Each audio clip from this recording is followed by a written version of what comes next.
जय हिंद दोस्तों, कैसे हैं आप सभी लोग। आशा करता हूं आप सभी ठीक होंगे, स्वस्थ होंगे और मौज कर रहे होंगे। मैं अंकित एक बार फिर से आपके अपने YouTube चैनल वासुदेव एजुकेशन में आपका स्वागत करता हूं।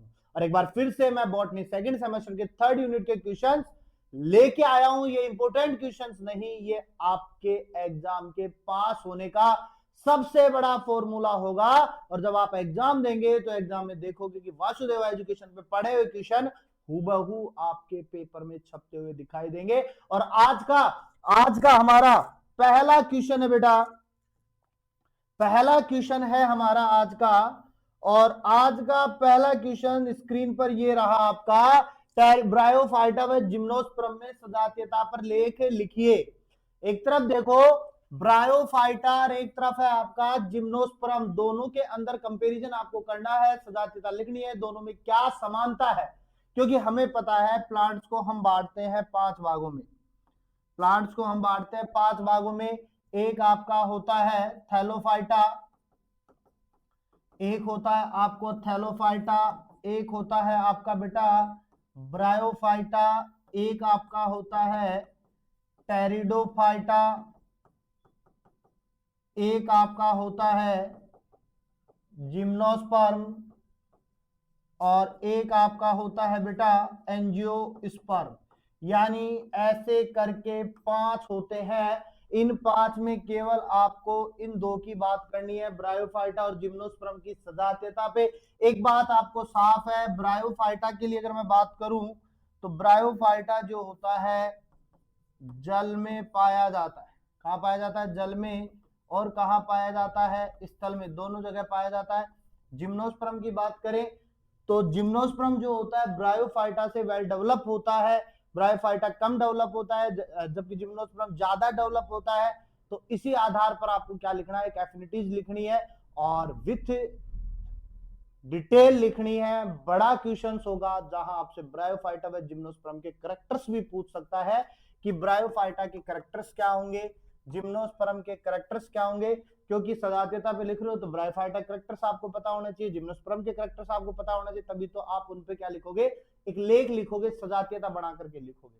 समानता भी लिख सकते हो और असमानता भी लिख सकते हो, डिपेंड आपके ऊपर करता है आप क्वेश्चन को कितना लेंथी बनाते हो। तो ये पहला क्वेश्चन आपका रहेगा। इसके बाद में हमारा दूसरा क्वेश्चन टिप्पणी पे रहेगा। और टिप्पणी पे पहला क्वेश्चन जो रहेगा बेटा इक्विसिटम पे रहेगा। किस पे रहेगा? इक्विसिटम पे रहेगा। और इक्विसिटम से याद आता है कि इसको हम हॉर्स टेल भी कह सकते हैं। क्या कह सकते हैं? हॉर्स टेल भी कह सकते हैं, घोड़े की पूंछ भी कह सकते हैं। और दूसरी बात एक और पता होगी कि इसे हम जीवित जीवाश्म भी कहते हैं। क्या कहते हैं? जीवित जीवाश्म भी कहते हैं, क्योंकि डायनासोर के समय का पादप है अपने पास में। किसका है? डायनासोर के समय का पादप है। और इक्विसिटम और स्लेजिनिला जो है वो अपने पास में पढ़ने को मिलते हैं, टेरिडोफाइटा में मिल रहे हैं। किसमें मिलते हैं? टेरिडोफाइटा में। और कंप्लीटली स्थलीय जो पादप था, सबसे जो स्थलीय पादप था जो कंप्लीटली स्थल पर उगा था, वो कौन था अपने पास में? टेरिडोफाइटा था। इस टेरिडोफाइटा में आपको इक्विसिटम और स्लेजिनिला दो एग्जाम्पल के रूप में है, ये आपको बताने पड़ेंगे। यहाँ पे इक्विसिटम के साथ में हमने एक और ऐड किया है वो स्लेजिनिला, ये भी आपको एग्जाम में हूबहू देखने को मिल जाएगा। तो इन दोनों के बारे में आपको विथ डिटेल बतानी है, एक एक चीजें बतानी है, क्योंकि क्वेश्चन वेरी इंपॉर्टेंट होगा। और आपको पता होगा क्वेश्चन मिलता जरूर है, क्वेश्चन मिलता जरूर है।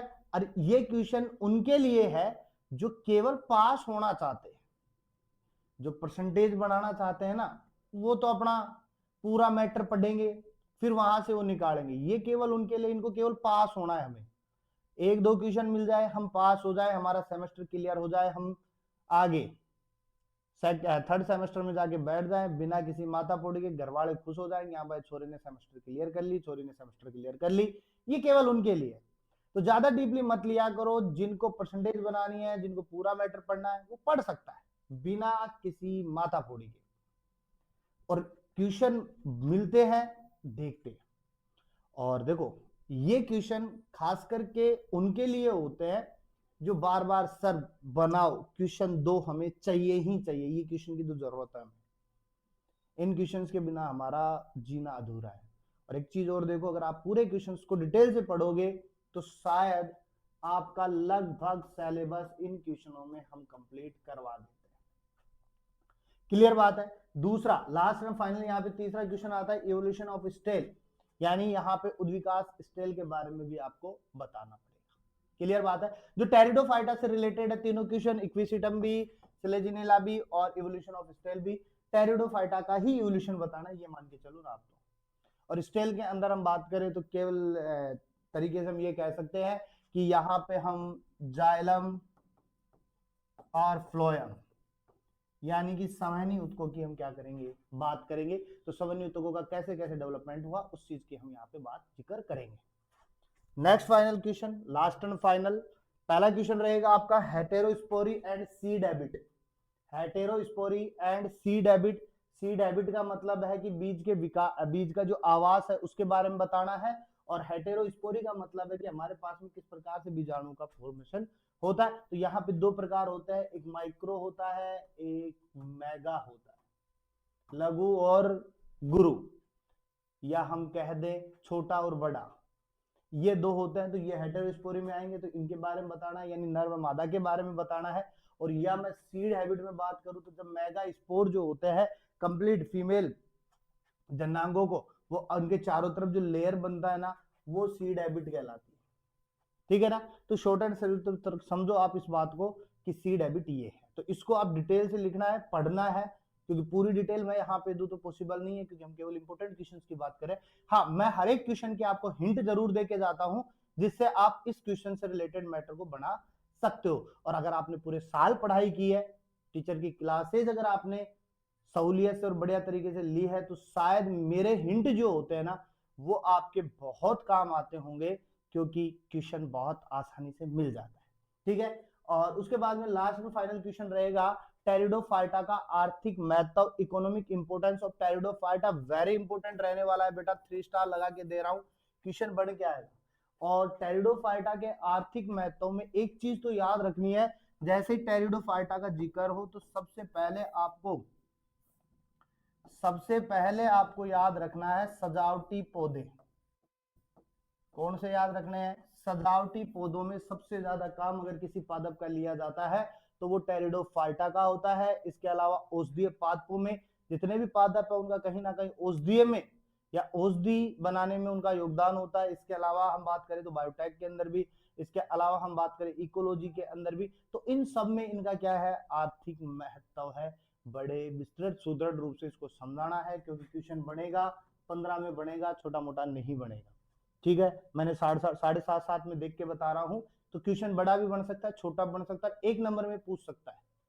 तो ये डिपेंड करता है आपकी किस्मत के ऊपर कि आपके पास में ये क्वेश्चन किस प्रकार से एग्जाम में छप करके आते हैं। तो आज के हमारे पास में यही 3 क्वेश्चंस थे, और जहां 3rd यूनिट कंप्लीट होती है, कल अपन फाइनल 4th यूनिट की बात करेंगे। फिर आप आराम से जाकर के एग्जाम दीजिए और बताना जरूर कि कितने क्या क्वेश्चन आपको मिलते हैं। मिलेंगे जरूर, ये तो कोई दो राय नहीं है इसके अंदर। ठीक है, तो next time next video 4th unit की, जहां हम 2nd सेमेस्टर को कंप्लीट करेंगे बॉटनी को, और फिर एक साथ अगर हम इनका एक पेपर बनाने की कोशिश करेंगे, जहां पर हम एक एक क्वेश्चन को सेट करने की कोशिश करेंगे, जहां केवल 8 क्वेश्चन की हम बात करेंगे। कितने क्वेश्चन की बात करेंगे? 8 क्वेश्चन की बात करेंगे वहां पर हम। तो शुरू करते हैं।